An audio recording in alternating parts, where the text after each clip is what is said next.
Shalom saudara-saudara yang dikasihi oleh Tuhan. Mengenal diri kita sendiri merupakan hal yang sangat penting dalam hidup kita. Di dalam kita menjalankan kehidupan ini, maupun di dalam kita mengambil keputusan demi keputusan. Saudara, apakah saya bisa mengenal diri saya sepenuhnya? Saudara, saya tidak bisa mengenal diri saya sepenuhnya, kecuali Tuhan memberitahukan siapa diri saya. Salam jumpa dalam program Tuhan adalah Gembalaku. Saudara, saya percaya bahwa saudara setuju manusia dan hewan adalah dua makhluk yang berbeda. Manusia bukan hewan dan hewan bukan manusia. Juga manusia itu bukanlah turunan yang sempurna dari hewan. Saudara, apa yang membedakan antara manusia dan hewan? Maka dapat kita katakan bahwa perbedaan manusia dan hewan itu secara natur atau sifat dasarnya sudah berbeda. Seperti manusia itu memiliki moralitas atau nilai-nilai luhur, dan hewan tidak memilikinya. Manusia memiliki hati nurani, dan hewan tidak memilikinya.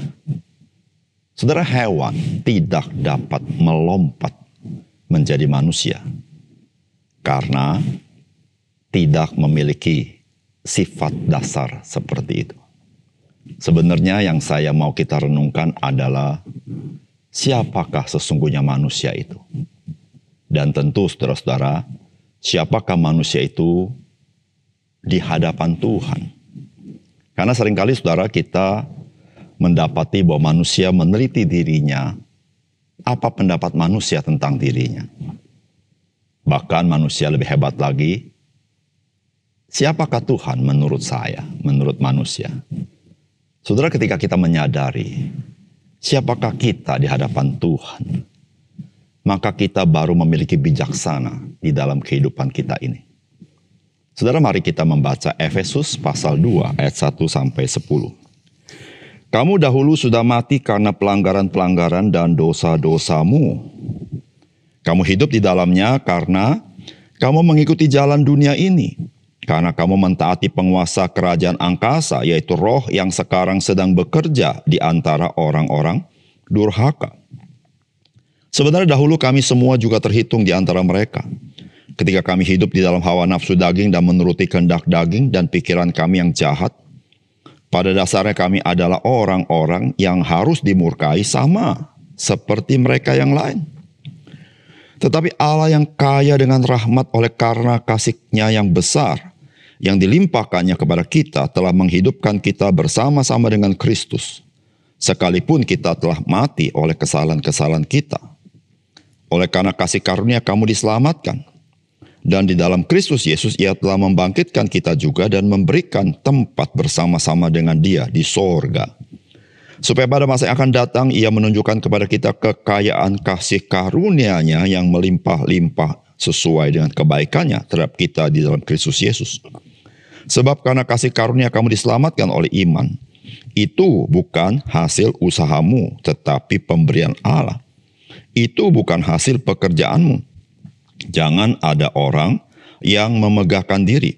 Karena kita ini buatan Allah diciptakan dalam Kristus Yesus untuk melakukan pekerjaan baik yang dipersiapkan Allah sebelumnya. Dia mau supaya kita hidup di dalamnya. Saudara yang dikasihi oleh Tuhan, orang-orang percaya atau gereja di kota Efesus berada di sebuah kota metropolitan. Sebuah kota perdagangan yang sibuk, namun saudara juga kota peribadatan kepada Dewi Artemis. Dan di sana ada kuil Diana yang sangat megah, dan itu merupakan pusat daripada peribadatan kepada Dewi Artemis. Saudara, orang-orang percaya yang ada di kota Efesus dapat melihat dengan jelas bagaimana peribadatan mereka. sebuah peribadatan yang menunjukkan hawa nafsu dan kenajisan dan pesta pora dan segala sesuatu yang menggambarkan tidak adanya kehidupan yang beradab di dalam peribadatan mereka. Dan saudara, firman Tuhan mengatakan kepada mereka melalui firman Tuhan dalam kitab Efesus bahwa sebetulnya sebelum mereka menjadi orang percaya, mereka pun memiliki kehidupan yang seperti itu. Dan saudara, menariknya adalah Rasul Paulus yang menulis surat Efesus ini juga mengatakan bahwa dia pun termasuk di dalamnya. Di sini kita melihat bahwa firman Tuhan melihat bahwa tidak ada perbedaan antara orang-orang Yahudi dengan orang-orang non-Yahudi. Semua manusia sama. Semua manusia telah berdosa. Saudara, apakah pesan firman Tuhan bagi kita? Saudara, yang pertama, semua manusia adalah orang-orang yang berada di bawah murka Allah dan telah mati secara rohani dan berada di dalam kebinasaan. Saudara, firman Tuhan berkata, kamu dahulu sudah mati karena pelanggaran-pelanggaran dan dosa-dosamu.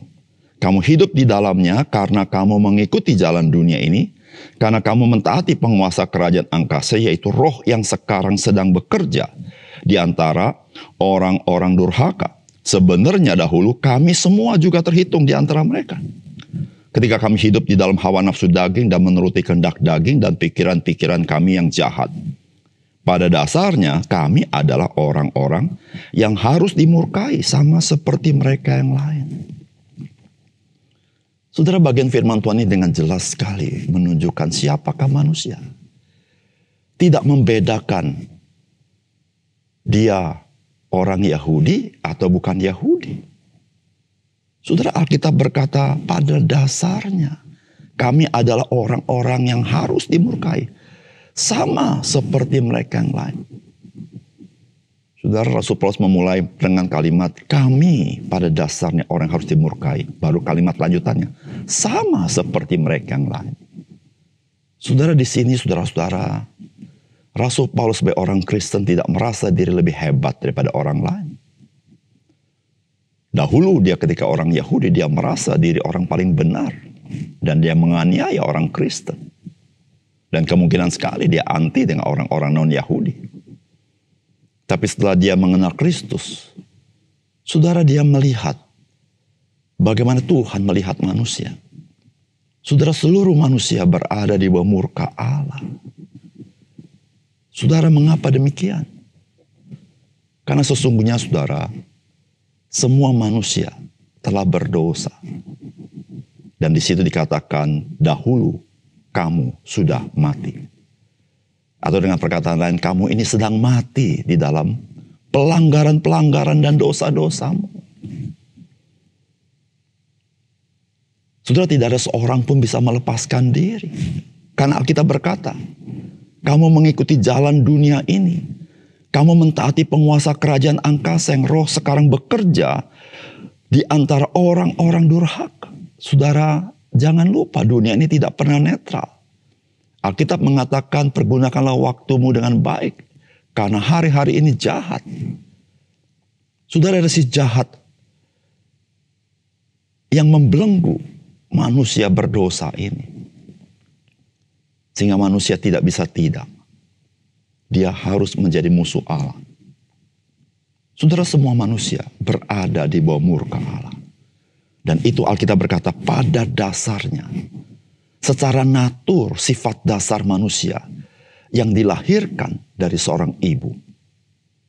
Dia adalah orang yang berada di bawah murka Allah. Saudara yang dikasihi oleh Tuhan. Ketika kita melihat orang lain yang belum mengenal kasih Tuhan Yesus. Saudara, apakah kita melihat sebagaimana Tuhan Yesus melihat orang banyak itu? Ketika Tuhan melihat orang banyak itu, jatuhlah belas kasihannya kepada mereka. Saudara, bukankah Tuhan Yesus melihat kita dahulu juga jatuh belas kasihan kepada kita. Karena semua kita dahulu berada di bawah murka Allah. Dan binasa adanya. Saudara, biarlah panggilan Kristus bagi kita. Beritakanlah kasih Tuhan. Beritakanlah Injil keselamatan. Menguatkan kita. Ketika kita melihat bagaimana begitu banyak orang berjalan dalam kebinasaan. Saudara, marilah kita mengasihi mereka dengan kasih Kalvari. Yang kedua, saudara, hanya kasih karunia Allah di dalam Kristus yang dapat menghidupkan rohani kita dan melepaskan kita dari kebinasaan untuk menerima hidup yang kekal, agar kita dapat melakukan pekerjaan yang baik. Saudara, firman Tuhan berkata begini, tetapi Allah yang kaya dengan rahmat oleh karena kasih-Nya yang besar, yang dilimpahkannya kepada kita, telah menghidupkan kita bersama-sama dengan Kristus. Sekalipun kita telah mati oleh kesalahan-kesalahan kita. Oleh kasih karunia kamu diselamatkan. Dan di dalam Kristus Yesus Ia telah membangkitkan kita juga dan memberikan kita tempat bersama-sama dengan Dia di sorga.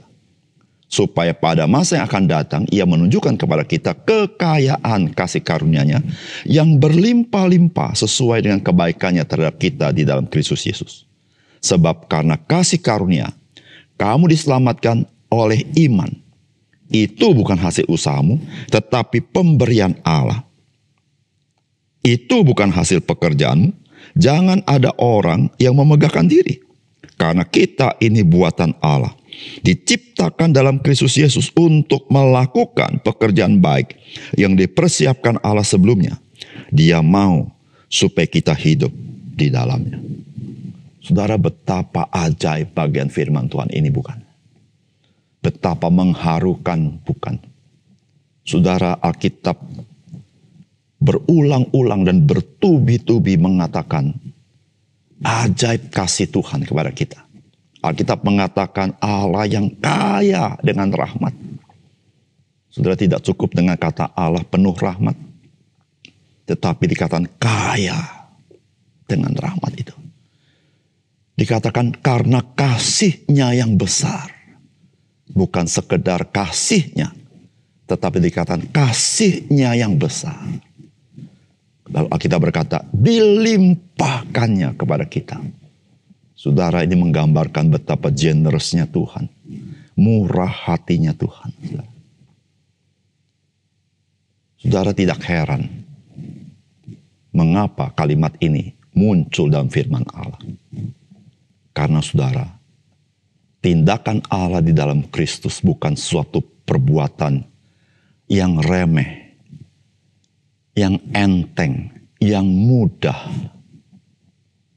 Karena ketika Kristus mati di atas kayu salib bangkit pada hari ketiga, Dia sedang melakukan perbuatan yang ajaib. Bagaimana orang yang mati itu secara rohani, Dia hidupkan kembali rohaninya. Orang yang binasa secara kekal, Tuhan memberikan dia hidup yang kekal dan tempat bersama-sama dengan Kristus di sorga. Saudara yang dikasihi oleh Tuhan, betapa besar kasih karunia yang Tuhan berikan kepada kita. Saudara, Dia tidak bayar kita dengan emas dan perak. Dia tidak tebus kita dengan barang-barang yang sementara. Dia tidak tebus kita dengan hewan dan ternak, tetapi dengan anak yang tunggal, Yesus Kristus. Supaya kita yang mati rohani, dihidupkan rohani kita supaya kita mengenal kasih Tuhan yang ajaib itu. Supaya kita hidup bagi Dia. Bukan itu saja, saudara. Kita memiliki hidup yang kekal itu. Saudara, ada satu tujuan yang Tuhan inginkan.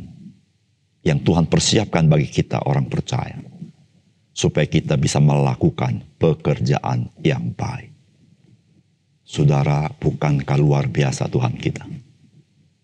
Dia bukan saja menaruh kita di dalam kekekalan supaya kita hidup di sorga. Tapi Dia juga membuat kita bisa hidup rohani di muka bumi ini, menerima berkat-berkat sorgawi. Tidak cukup di sana, Tuhan ingin dengan segala berkat rohani itu kita melakukan pekerjaan yang baik. Saudara, tidak heran dan tidak bukan kita hanya berkata betapa ajaib kasih karunia Tuhan kepada kita. Saudara, mari kita hidup di dalamnya. Karena apa yang Tuhan lakukan kepada kita bukan perkara remeh, bukan perkara enteng, tapi perkara yang sangat besar, yang luar biasa di dalam Kristus. Mari kita berdoa. Bapa surga, terima kasih untuk keajaiban firman Tuhan yang menyentuh hati kami, yang memberikan kami terharu bagaimana Tuhan mengasihi kami. Mengingat siapa kami. Pada dasarnya kami adalah orang-orang yang harus dimurkai oleh Tuhan. Kami adalah orang-orang yang sedang mati di dalam pelanggaran kami. Kami diikat oleh kuasa-kuasa si jahat. Tetapi karya Kristus membunuh, mengalahkan pekerjaan si jahat. Melepaskan kami dari kuasa dosa. Melepaskan kami dari tuntutan hukum Taurat. Melepaskan kami daripada kutuk maut itu.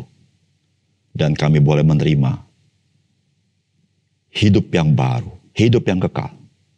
Dimampukan oleh Roh Kudus untuk hidup dalam pekerjaan yang baik. Tuhan, terima kasih untuk firman Tuhan. Dalam nama Tuhan Yesus kami berdoa. Amin.